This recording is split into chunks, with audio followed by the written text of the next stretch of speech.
કેમ છો મિત્રો? મજામાં? અગાઉ આપણે પ્રકરણ નંબર 3 એટલે કે પાઘડી સમજ્યા.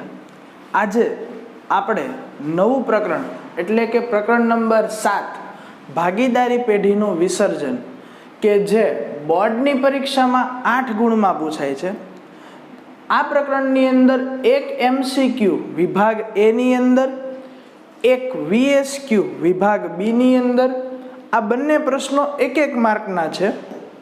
અને વિભાગ C કે જે બોર્ડની પરીક્ષામાં 3 માર્કનો વિભાગ છે કે જેની અંદર 3 ગુણના પ્રશ્નો દાખલા પૂછાતા હોય છે, જેમાં આ પ્રકરણની અંદર 3 ગુણના 2 પ્રશ્નો પૂછાશે. એટલે કે આમ નોંધ હશે, એનો એક દાખલો ફરજિયાત આમ નોંધનો હશે, અને એક જે પ્રશ્ન છે એમાં થિયરી હશે, અથવા તો ખરા ખોટા હશે, અથવા તો કોઈ પણ પ્રકારની ટૂંક નોંધ હશે. તો આ મુજબ આ પ્રકરણની અંદર 3 ગુણના 2 પ્રશ્નો એટલે કે 6 ગુણા એટલે 6 ને 2 8. આ પ્રકરણ બોર્ડની પરીક્ષામાં 8 ગુણમાં પૂછાતું હોય છે. ભાગીદારી પેઢીનું વિસર્જન. જ્યારે વિસર્જન એટલે શું થશે? વિસર્જન એટલે અંત. ભાગીદારી પેઢીનું વિસર્જન શીખતા હોય ત્યારે 2 શબ્દ શીખવા ખૂબ જરૂરી છે. પહેલું શબ્દ છે ભાગીદારી પેઢીનું વિસર્જન અને બીજું શબ્દ છે ભાગીદારીનું વિસર્જન. જ્યારે આપણે સામાન્ય ભાષામાં શીખવા જઈએ તો 2 વ્યક્તિ ભેગા મળીને કોઈ પણ ધંધો શરૂ કરે તો તેને ભાગીદારી કહેવાય. પરંતુ ભાગીદારી કાયદા અનુસાર ભાગીદારીની વ્યાખ્યા શું છે કે ભાગીદારી એક એવી વ્યક્તિઓ વચ્ચેનો સંબંધ છે કે બધા દ્વારા અથવા બધા વતી કોઈ એક દ્વારા ચલાવવામાં આવતા ધંધાનો નફો કે નુકસાન વેચવા અંગે સહમતિ દર્શાવે. એ વ્યાખ્યાની અંદર એક શબ્દ આવી ગયો, ભાગીદારો વચ્ચેનો સંબંધ. કોઈ પણ ભાગીદાર છે એ પોતાની સાથે રહેલા ભાગીદારને હંમેશા કોઈ પણ જગ્યાએ જશે તો એની ઓળખાણ આપતી વખતે કહેશે કે આ મારો ભાગીદાર છે. એટલે કે 2 વ્યક્તિઓ વચ્ચે ભાગીદારીનો સંબંધ છે. એ સંબંધનો જો અંત આવે તો ભાગીદારીનું વિસર્જન કહેવાય છે. અને સંપૂર્ણપણે આખી પેઢી એ કોઈ પણ કારણોસર નાદાર જાહેર થાય કે અન્ય કોઈ પણ કારણોસર છે એ પેઢી બંધ થઈ જાય તો ભાગીદારી પેઢીનું વિસર્જન કહેવાય છે. ખાસ સમજો, ભાગીદારીનું વિસર્જન અને ભાગીદારી પેઢીનું વિસર્જન. ભાગીદારીનું વિસર્જનનો મતલબ એવો થશે કે 3 ભાગીદાર હશે, એક ભાગીદાર મૃત્યુ પામશે તો વધશે માત્ર 2 ભાગીદાર. તો એ જે 3 ભાગીદારો હતા એ ત્રણેય વચ્ચેનો સંબંધ ભાગીદારીનો હતો. એ સંબંધનો અંત આવે છે, પેઢી બંધ થતી નથી, તો એને ભાગીદારીનું વિસર્જન કહેવાય છે.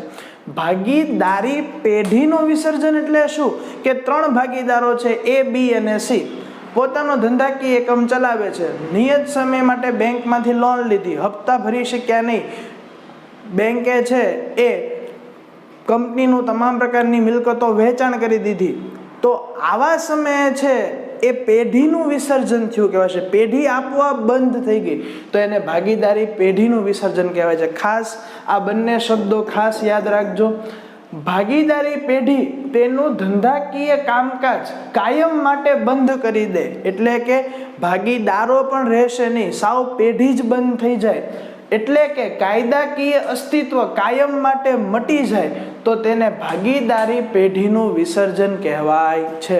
કે ભાગીદારો છે, ભાગીદારો જે કાંઈ પણ પેઢીમાં સંકળાયેલા છે એ પેઢી હંમેશા માટે પોતાનો ધંધાનું તમામ પ્રકારનું કામ બંધ કરી દેશે તો એને, અને કાયદાકીય રીતે પણ એનું અસ્તિત્વનો અંત આવે છે તો એને પેઢીનું વિસર્જન કહેવામાં આવતું હોય છે. 3 ભાગીદાર હશે અને 2 ભાગીદાર મૃત્યુ પામશે, અથવા તો 2 ભાગીદાર પૈકી એક ભાગીદારે મૃત્યુ પામ્યું, એક ભાગીદારનું કહેવા જઈએ તો પોતે નિવૃત્તિ જાહેર કરી દીધી તો ધંધામાં માત્ર એક જ ભાગીદાર રહેશે, તો ત્યારે તે ભાગીદારી પેઢી નહીં કહેવાય, તે વ્યક્તિગત માલિકીનો ધંધો કહેવાશે. પણ ભારતીય ભાગીદારી ધારાની કલમ 39 અનુસાર પેઢીનું વિસર્જન એટલે શું તો એની અહીંયા વ્યાખ્યા આપી છે, ખાસ યાદ રાખજો કે પેઢીનું વિસર્જન કરી બધા ભાગીદારો છૂટા થાય અને તેમની વચ્ચે રહેલા ભાગીદારીના સંબંધનો અંત આવશે. ખાસ યાદ રાખજો કે અહીંયા આગળ છે એ ભાગીદારીના સંબંધનો અંત આવે છે. એટલે કે મેં અગાઉ કીધું કે ભાગીદારી પેઢીના ભાગીદારો કોઈ પણ મીટિંગમાં જશે તો એકબીજાના પરિચય આપતી વખતે કહેશે કે આ મારો ભાગીદાર છે. એ જે સંબંધ બંને વચ્ચે જોડાયેલો છે એ સંબંધનો અંત આવશે તો ત્યારે પેઢીનું વિસર્જન થયું કહેવાશે. આ વિસર્જનની મુખ્ય બે પદ્ધતિ છે. એક છે સામાન્ય વિસર્જન, એટલે કે અદાલત હસ્તક્ષેપ સિવાયનું, એટલે કે અદાલત છે આપણા વિસર્જન કાર્યની અંદર કોઈ પણ પ્રકારનું હસ્તક્ષેપ કરશે નહીં. અને બીજું છે અદાલત દ્વારા વિસર્જન, એટલે કે અદાલત જ છે એ આપણને નોટિસ દ્વારા કહેશે કે પેઢીનું તમે વિસર્જન કરી દો. એટલે કે વિસર્જનની મુખ્ય બે પદ્ધતિ છે. સામાન્ય વિસર્જન એટલે કે અદાલતના હસ્તક્ષેપ સિવાયનું, અને બીજું છે અદાલત દ્વારા વિસર્જન. હવે સૌથી પહેલા સામાન્ય વિસર્જનની અંદર જોવા જઈએ તો પહેલો મુદ્દો છે સર્વસંમતિથી. બધા ભાગીદારો છે એકબીજાની પરમિશન લઈ અને બધાની પરવાનગી લઈ અને પેઢીનું વિસર્જન કરે તો એને સર્વસંમતિથી છે એ વિસર્જન થયું કહેવાશે. બીજું છે કરાર દ્વારા, એટલે કે ચોક્કસ સમયનો કરાર કરવામાં આવ્યો હશે, 11 માસનો, 6 મહિનાનો. એ કરારનો સમયગાળો પૂર્ણ થતા પેઢીનું છે એ આપોઆપ વિસર્જન થતું હોય છે. ત્રીજું છે કાયદા દ્વારા. કાયદા દ્વારામાં હંમેશા અલગ અલગ બે મુદ્દા યાદ રાખવા પડે. પહેલો મુદ્દો કે ભાગીદારો નાદાર જાહેર થાય. નાદાર જાહેર થવાનો મતલબ શું છે કે તેણે ધંધા માટે અથવા તો પોતાના અંગત હેતુ માટે બેંકમાંથી લોન લીધી હોય અને ત્યાર પછી એ બેંકના હપ્તા ન ભરી શકે અને તેને છે એ કોર્ટ દ્વારા છે નાદાર જાહેર કરી દેવામાં આવે તો ત્યારે છે એ સામાન્ય વિસર્જન, એટલે કે કોઈ પણ પ્રકારના હસ્તક્ષેપ સિવાય ધંધાનું વિસર્જન થતું હોય છે. ધંધો ચલાવવો ગેરકાયદેસર હોય, પહેલા કાર્ય છે એ કાયદેસર હતું અને પેઢી ચાલતી હતી, પણ હવે જે વસ્તુનું વેચાણ કરે છે એ વસ્તુનું વેચાણ સરકાર દ્વારા ગેરકાયદેસર જાહેર કરી દેવામાં આવ્યું હોય અથવા તો એ ધંધો ગેરકાયદેસર જ હોય તો ત્યારે પેઢીનું સામાન્ય વિસર્જન થતું હોય છે. ચોથું છે ચોક્કસ ઘટનાને કારણે. એમાં હંમેશા બે મુદ્દા યાદ રાખજો. એક મુદ્દો ચોક્કસ મુદત, ચોક્કસ સમયગાળો. એ સમયગાળો પૂર્ણ થઈ જશે એટલે કે 2 વર્ષ માટે, 3 વર્ષ માટે છે એ ભાગીદારી પેઢીની આપણે સ્થાપના કરી હોય એ સમયગાળાનો લાભ લેવા માટે થઈને તો સમયગાળો પૂર્ણ થતાં, મુદત પૂર્ણ થતાં પેઢીનું આપોઆપ વિસર્જન થશે. ચોક્કસ હેતુ, આપણો કોઈ ચોક્કસ સારા કામ કરવાનો હેતુ હશે કે ભાઈ ગરીબ લોકોને છે એ નિયત સમયમાં ચોક્કસ વિસ્તારની અંદર સારા મકાન બની રહે, મળે, એ માટે થઈને એ જગ્યા ઉપર આપણે કન્સ્ટ્રક્શન સાઇટ માટે થઈને ભાગીદારી પેઢીનું નિર્માણ કરીએ, તમામ વ્યક્તિઓને સારામાં સારા મકાન આપી દેશું, આપણો હેતુ પૂર્ણ થઈ ગયો. પેઢીનું વિસર્જન એટલે કે ચોક્કસ હેતુને કારણે. અને છેલ્લું છે નોટિસ દ્વારા. એક ભાગીદાર છે એ બાકીના અન્ય ભાગીદારોને નોટિસ આપીને છે એ પેઢીનું વિસર્જન કરાવે તો એ સામાન્ય વિસર્જનમાં સમાવિષ્ટ થાય છે. ખાસ યાદ રાખજો, વિસર્જનની મુખ્ય 2 રીતો છે. એક સામાન્ય વિસર્જન અને બીજું છે અદાલત દ્વારા. સામાન્ય વિસર્જનમાં પહેલો મુદ્દો છે સર્વસંમતિથી, બધાની પરવાનગી લઈને. બીજું છે કરાર દ્વારા, ચોક્કસ સમયગાળા માટે કરાર કરવામાં આવ્યો હશે. ત્રીજું છે કાયદા દ્વારા, એમાં ભાગીદાર નાદાર જાહેર થાય કોર્ટ દ્વારા. એમાં ને એમાં તે ધંધો ચલાવવો કેવો બની જતો હોય છે, ગેરકાયદેસર. ચોથું ચોક્કસ ઘટનાને કારણે. એમાં મુખ્ય 2 મુદ્દા, ચોક્કસ મુદત અને ચોક્કસ હેતુ, કે મુદત પૂર્ણ થતાં અને આપણો હેતુ પૂર્ણ થતાં. અને છેલ્લો મુદ્દો છે નોટિસ દ્વારા, કે એકબીજાને નોટિસ આપી છે પેઢીનું વિસર્જન થઈ જતું હોય છે. ત્યાર પછી છે અદાલત દ્વારા વિસર્જન, એટલે કે અદાલત આપણને કહેશે કે ભાઈ તમે ધંધાનું વિસર્જન કરી દો. તો એવા કયા કયા મુદ્દા? તો પહેલો મુદ્દો યાદ રાખજો કે ભાગીદાર અસ્થિર મગજનો થઈ જશે ત્યારે અદાલત દ્વારા છે એ પેઢીને નોટિસ દ્વારા જાણ કરવામાં આવશે કે આ ભાગીદાર તમારો છે એ અસ્થિર મગજનો થયો છે એટલે પેઢીનું વિસર્જન કરી દેવામાં આવશે. બીજું છે ફરજો બજાવવામાં અશક્તિમાન સાબિત થાય, એટલે કે દરેક ભાગીદારને પોતાના અનુભવ આધારિત અલગ અલગ કાર્ય સોંપવામાં આવ્યા હોય છે આ કાર્ય પોતે પોતાની દ્રષ્ટિએ વ્યવસ્થિત કાર્ય કરી ન શકતા હોય, એટલે કે 3 ભાગીદાર હોય તો એક ભાગીદારને નાણાકીય વિભાગ સોંપ્યો છે, એક ભાગીદારને ખરીદી સોંપ્યું છે, એકને વેચાણ વિભાગ સોંપ્યું છે, તો જે ભાગીદાર વેચાણ વિભાગ નું કાર્ય કરે છે એ પોતે પોતાના વેચાણ વિભાગનું કાર્ય વ્યવસ્થિત કરી શકતો હોય નહીં, એટલે કે પોતે પોતાની ફરજો બજાવવામાં અશક્તિમાન સાબિત થયો છે, તો ત્યારે પેઢીનું વિસર્જન થતું હોય છે. ત્રીજો મુદ્દો, ધંધાના હિત વિરુદ્ધનું કાર્ય, એટલે કે જે ધંધાનો હેતુ છે એ હેતુ વિરુદ્ધનું કાર્ય, એટલે કે ધંધાને નુકસાન પહોંચાડવાનું કોઈ પણ પ્રકારનું વર્તન કરે તો ત્યારે છે પેઢીનું વિસર્જન કરવામાં આવતું હોય છે. શરતોનો ઈરાદાપૂર્વક વારંવાર ભંગ કરવામાં આવે, એટલે કે ધંધાની અંદર ચોક્કસ સમયગાળાએ ચોક્કસ ભાગીદારો માટે એક શરતો નક્કી કરવામાં આવી હોય, એ શરતોનો પણ વારંવાર ભંગ થતો હોય તો ત્યારે પેઢીનું વિસર્જન થતું હોય છે. ઉદાહરણ તરીકે ભાગીદારી પેઢીમાં છે એ વર્ષમાં હંમેશા ભાગીદારો છે એ નક્કી કરેલું હોય કે 3 વખત જ ઉપાડ થશે, પરંતુ એ ભાગીદાર દ્વારા વર્ષની અંદર 3 વખત કરતાં વધુ વખત વારંવાર કરવામાં આવતું હોય તો શરતોનો ઈરાદાપૂર્વક ભંગ કરે છે, તો પેઢીનું વિસર્જન થતું હોય છે. પેઢી સતત ખોટ કરતી હોય અને ખોટ સિવાય પેઢી કશું કરી શકે એમ હોય નહીં, એટલે કે પેઢીનું કાર્ય છે, પેઢીમાં તમે ગમે એટલું મૂડીરોકાણ કરશો છતાં પેઢી ખોટ જ કરશે, તો ત્યારે પેઢીની સતત ખોટને કારણે છે એ અદાલત વિસર્જન કરાવી શકતો હોય છે. સંપૂર્ણ હિસ્સો અન્ય ભાગીદારને વહેંચી દેવામાં આવે, એટલે કે સામાન્ય ઉદાહરણ દ્વારા સમજાવું કે A, B અને C 3 ભાગીદારો છે. આ C નામનો ભાગીદાર પોતાનો હિસ્સો એ D નામના કોઈ ભાગીદારને વેચી દે છે, અને જ્યારે D નામનો ભાગીદાર આ પેઢીમાં આવે છે ત્યારે આ બાકીના ભાગીદારોને ખ્યાલ પડશે કે C એ પોતાનો હિસ્સો D ને વેચી દીધો છે, ત્યારે C એ A ને અને B ને કીધું હતું નહીં, એટલે કે સંપૂર્ણ હિસ્સો અન્ય ભાગીદારની તરફેણમાં કરી દે તો ત્યારે છે એ પેઢીનું આપોઆપ અદાલત દ્વારા શું કરી દેવામાં આવતું હોય છે? વિસર્જન. જો C નામનો ભાગીદાર D ને પોતાનો હિસ્સો વેચે છે અને A અને B ને જાણ હશે તો વિસર્જન થશે નહીં. અહીંયા આગળ C D ને વેચે છે પણ A અને B ને કહેતો નથી, એટલે કે ત્યારે છે અદાલત દ્વારા વિસર્જન થતું હોય છે. વિસર્જનની મુખ્ય 2 પદ્ધતિ, સામાન્ય વિસર્જન અને બીજું છે અદાલત દ્વારા. અદાલત દ્વારામાં આપણે 6 મુદ્દા યાદ રાખશું. પહેલો મુદ્દો, અસ્થિર મગજનો થાય, પોતાની ફરજો બજાવવામાં અશક્તિમાન થાય, શરતોનો ઈરાદાપૂર્વક વારંવાર ભંગ કરે, ધંધાની હિત વિરુદ્ધનું કાર્ય કરે, પેઢી સતત ખોટ કરતી હોય, ખોટ સિવાય કશું થાય નહીં, સંપૂર્ણ હિસ્સો અન્ય ભાગીદારની તરફેણમાં વહેંચી દે, ત્યારે છે એ પેઢીનું વિસર્જન અદાલત દ્વારા કરવામાં આવતું હોય છે. ત્યાર પછીના નેક્સ્ટ થિયરીનો મુદ્દો કે પેઢીના વિસર્જન સમયે હિસાબોની પતાવટ, એટલે કે હિસાબો છે એ પૂર્ણ કરવા માટે થઈને કાનૂની જોગવાઈઓ કઈ કઈ છે.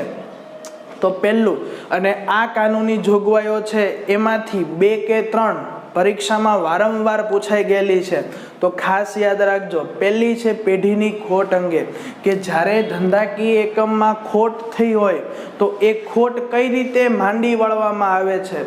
તો સૌથી પહેલું નફામાંથી માંડી વળાય, એટલે કે અગાઉના વર્ષનો જે કાંઈ પણ નફો હશે એમાંથી ચાલુ વર્ષની ખોટ માંડી વાળવામાં આવતી હોય છે. બીજો, કે જો નફો પણ પૂરતો ન હોય અગાઉના વર્ષનો અને છતાં ખોટ થઈ છે તો જેટલો હિસ્સો હજી બાકી છે માંડી વાળવાનો ખોટનો, એ હિસ્સો ભાગીદારોની મૂડીમાંથી માંડી વાળવામાં આવે છે, કે જે પોતે ધંધો શરૂ કરતી વખતે ધંધામાં લાવ્યા હોય મૂડી પેટે એમાંથી માંડી વાળવામાં આવે છે. હવે નફો પૂરતો નથી, નફો છે એટલી ખોટ થઈ છે ધંધાને કે નફો પણ થઈ, નફામાંથી માંડી વાળો તો પણ ખોટ વધે એમ છે, મૂડીમાંથી માંડી વાળો તો પણ વધે એમ છે. તો આવા સમયે જેટલો ખોટ હજી છે એ ખોટ ભાગીદારો વચ્ચે નફા નુકસાનના પ્રમાણમાં શું કરી દેવામાં આવશે? વેચી દેવામાં આવશે. એટલે કે 3 ક્રમ યાદ રાખજો. નફામાંથી માંડી વળાય, નફો પૂરતો ન હોય તો મૂડીમાંથી માંડી વળાય, મૂડી પૂરતી ન હોય તો જેટલી ખોટ છે એ ખોટ નફા નુકસાનના પ્રમાણમાં ભાગીદારો વચ્ચે વહેંચી દેવામાં આવે છે. બીજો મુદ્દો પેઢીના દેવા અને ભાગીદારોના અંગત દેવા. આ જ્યારે સમજતા હો ત્યારે એક મુદ્દો ખાસ યાદ રાખવો કે ભાગીદારોની જવાબદારી હંમેશા અમર્યાદિત હશે. અમર્યાદિત જવાબદારી એટલે યાદ રાખજો કે પોતે ધંધામાં 60,000 રૂપિયાનું રોકાણ કરેલું છે પણ ધંધાને 90,000 રૂપિયાની ખોટ થશે તો જેટલી વધારે ખોટ થઈ છે એ પોતે પણ ભોગવવી પડશે. એને માત્ર ભલે 60,000 રૂપિયા ચૂકવ્યા ધંધામાં મૂડી તરીકે રોક્યા પણ ધંધાની બાકીની ખોટ છે એ પણ પોતે પોતાના ઘરના ખીચામાંથી ભોગવવાની થશે તો એ ભાગીદારની જવાબદારી હંમેશા અમર્યાદિત હોય છે. તો ભાગીદારોની જવાબદારી અમર્યાદિત હોય. પેઢીના દેવા ચૂકવવા માટે થઈને પોતાની અંગત મિલકતોનો ઉપયોગ કરવો પડતો હોય છે. આ ઉપરાંત ભાગીદારોના પણ જો દેવા હશે તો એ દેવા ચૂકતે કરતી વખતે ભાગીદારો પેઢીની મિલકતોનો પણ ઉપયોગ કરી શકે છે. એટલે ખાસ યાદ રાખજો પેઢીના દેવા અને ભાગીદારોના અંગત દેવા, જેમાં ભાગીદારોની જવાબદારી કેવી હોય છે? અમર્યાદિત. બીજો મુદ્દો એમાં યાદ રાખવાનો કે ભાગીદારો પોતાના અંગત દેવા ચૂકવવા માટે થઈને પણ પેઢીની મિલકતોનો ઉપયોગ કરી શકે છે. ત્રીજો મુદ્દો ભાગીદારોની પેઢીને લોન. ભાગીદારો છે એ નિયત સમયે ધંધાને લોન પણ આપતા હોય છે. તો આ લોન છે એ વિસર્જન સમયે સૌથી પહેલા ત્રાહિત પક્ષોના દેવા ચૂકવાઈ જશે, ત્યાર પછી છે એ ભાગીદારોને પોતાની લોન પેટે જે કાંઈ પણ ધંધામાંથી લોન લીધી હશે એ લોનની રકમ ચૂકવી દેવામાં આવતું હોય છે. એટલે ખાસ આ મુદ્દામાં એક યાદ રાખજો કે ભાગીદારોની પેઢીને લોન છે એ ત્રાહિત પક્ષના દેવા બાદ ચૂકવવામાં આવે છે. એટલે કે પહેલા બાહ્ય પક્ષકારોને ચૂકવવામાં આવશે, ત્યાર પછી છે એ અંદરના એટલે કે આંતરિક ભાગીદારોને છે પૈસા ચૂકવવામાં આવશે. ચોથો મુદ્દો છે ભાગીદારોની પત્નીને લોન એટલે કે સ્ત્રી ધન લોન. હંમેશા યાદ રાખજો ભાગીદારોની પત્નીની લોન છે એમાંથી છે એક MCQ અથવા તો VSQ પૂછાતો હોય છે કે ભાગીદારની પત્નીની લોન સૌથી પ્રથમ ચૂકવાય છે. તો યાદ રાખજો આ વિધાન ખોટું છે. ભાગીદારની પત્નીની લોન ત્રાહિત પક્ષના દેવાની સાથે ચૂકવાય છે. ત્રાહિત પક્ષ એટલે શું? ધંધાની બહારનો વ્યક્તિ કે જે ધંધાને ઉધાર માલ વેચતો હશે, ધંધાને વેચતો હશે. ઉપરાંત બાહ્ય પક્ષકારો એવા પક્ષકારો કે જે ધંધાને પૈસા આપતા હશે, ધંધામાં રોકાણ કરતા હશે, એ વ્યક્તિઓને ત્રાહિત પક્ષ કહેવાય છે. એટલે કે ત્રાહિત પક્ષના દેવાની સાથે ચૂકવાય છે. ભાગીદારની પત્નીની લોન છે એટલે પહેલા નહીં ચૂકવાય. કોની સાથે ચૂકવાશે? ત્રાહિત પક્ષના દેવાની સાથે. ત્યાર પછી છે ભાગીદારોની જવાબદારી. આપણે મુદ્દો શીખી ગયા કે ભાગીદારોની જવાબદારી કેવી હશે?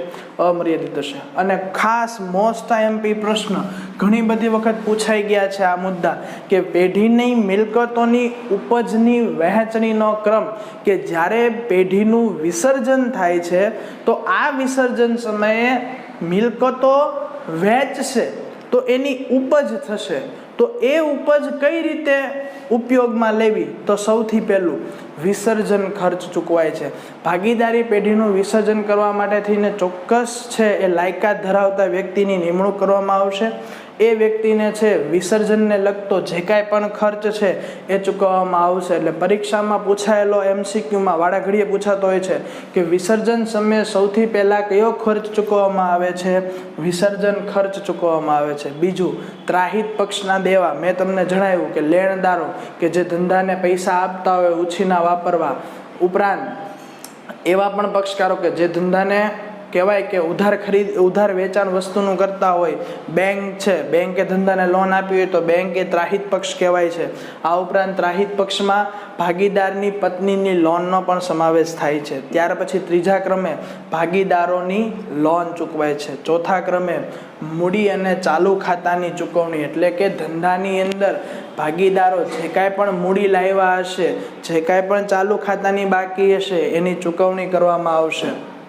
અને જો રકમ વધે તો નફો હશે તો પણ ભાગીદારો વચ્ચે નફા નુકસાનના પ્રમાણમાં વહેંચી દેવામાં આવશે, અને નુકસાન હશે તો પણ નફા નુકસાનના પ્રમાણમાં છે એ ભાગીદારો વચ્ચે વહેંચી દેવામાં આવશે. આ કુલ 6 થી 7 મુદ્દા. એમાં પહેલું પેઢીની ખોટ અંગે, બીજો મુદ્દો પેઢીના દેવા, ભાગીદારોના અંગત દેવા. એમાં ખાસ આ મુદ્દો યાદ રાખજો. ભાગીદારોની પેઢીને લોન કોની સાથે ચૂકવાય, કોના પછી ચૂકવાય છે? ત્રાહિત પક્ષના દેવા બાદ ચૂકવવામાં આવે છે. ભાગીદારોની પત્નીની લોન કોની સાથે ચૂકવવામાં આવે છે? ત્રાહિત પક્ષના દેવાની સાથે ચૂકવવામાં આવે છે. ભાગીદારોની જવાબદારી કેવી હશે?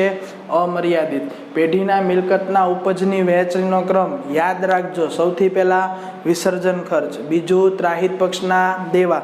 ત્રાહિત પક્ષના દેવાની અંદર યાદ રાખજો બે ત્રણ નામ યાદ રાખજો: લેણદારો, બેંક વગેરે. કે બેંકમાંથી લોન લીધી હોય તો પણ એ ત્રાહિત પક્ષના દેવા કહેવાય છે. ત્રાહિત પક્ષના દેવાની સાથે કોની લોન ચૂકવવામાં આવે છે? ભાગીદારની પત્નીની લોન ચૂકવાય છે. ત્યાર પછી મૂડી અને ચાલુ ખાતાની ચૂકવણી કરવામાં આવે છે. અને જો રકમ વધે તો નફા નુકસાનના પ્રમાણમાં છે એ રકમની વહેંચણી કરવામાં આવશે. છેલ્લે વિસર્જન વખતે છે એ કયા કયા ખાતા ખોલવામાં આવે છે? તો વિસર્જન વખતે મુખ્યત્વે 4 ખાતા ખોલવામાં આવે છે. પહેલું છે માલ મિલકત નિકાલ ખાતું, બીજું છે ભાગીદારોના મૂડી અથવા તો ચાલુ ખાતા, રોકડ બેંક ખાતું અને ભાગીદારોના લોન ખાતા. કુલ 4 ખાતા ખોલવામાં આવશે. નેક્સ્ટ લેક્ચરની અંદર માલ મિલકત નિકાલ ખાતાની ટૂંક નોંધ સમજીશું. એ પહેલાં આજે જેટલું આપણે ભણ્યા એ એક વખત રિવિઝન કરી લઈએ. વિસર્જન એટલે અંત. 2 પ્રકારના વિસર્જન છે: ભાગીદારીનું વિસર્જન અને ભાગીદારી પેઢીનું વિસર્જન. પેઢી એટલે સાવ ધંધો બંધ જ થઈ જશે તો ભાગીદારી પેઢીનું વિસર્જન કહેવાશે. અને ભાગીદારો જે છે એમાંનો કોઈ એક વ્યક્તિ મૃત્યુ પામશે અથવા તો નિવૃત્તિ જાહેર કરશે તો ભાગીદારીનું વિસર્જન કહેવાશે. ત્યાર પછી વ્યાખ્યા. વિસર્જનની મુખ્ય 2 રીત: સામાન્ય વિસર્જન એટલે કે અદાલતના હસ્તક્ષેપ સિવાયનું, અને બીજું છે અદાલત દ્વારા વિસર્જન. એમાં અલગ અલગ 6 મુદ્દા યાદ રાખ્યા. આમાં પણ 6 મુદ્દા. ત્યાર પછી વિસર્જનના હિસાબોની પતાવટની કાનૂની જોગવાઈ. એમાં આ ખાસ મોસ્ટ આઈએમપી મુદ્દો. અને વિસર્જન વખતે કયા કયા ખાતા ખોલવામાં આવે છે? મુખ્યત્વે 4 ખાતા ખોલવામાં આવે છે.